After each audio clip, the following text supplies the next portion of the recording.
Siz kadrlarda ko'rib turgan bu bolakayning ismi Abdurrahim Ohida. U 2023-yilda 14 yoshda Marokashda bo'lgan dahshatli zilzilada barcha oila a'zolarini yo'qotgan. O'sha voqeadan keyin mahalliy jurnalistga intervyu bergan Abdurrahim Real Madrid formasida bo'lgan. U intervyu davomida ota-onasini, opalarini va bobosini yo'qotganini aytadi. Uning otasining orzusi o'g'lini o'qituvchi yoki shifokor qilish bo'lgan. Bu video Ispaniyada yashin tezligida tarqaldi va Real Madrid bu bolakayni qidirishga tushdi. Oradan 2 yil o'tib Real Madrid vakillari Abdurahimni topishdi va uni uy o'yinlariga taklif qilishdi. Bolakayni Florentino Peresning o'zi shaxsan kutib oldi va uni futbolchilar bilan uchrashtirdi.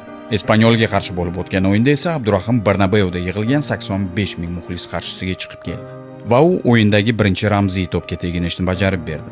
O'yindan so'ng hatto Kylian Mbappe ham Abdurahim bilan tushgan suratini o'z storiesiga joyladi.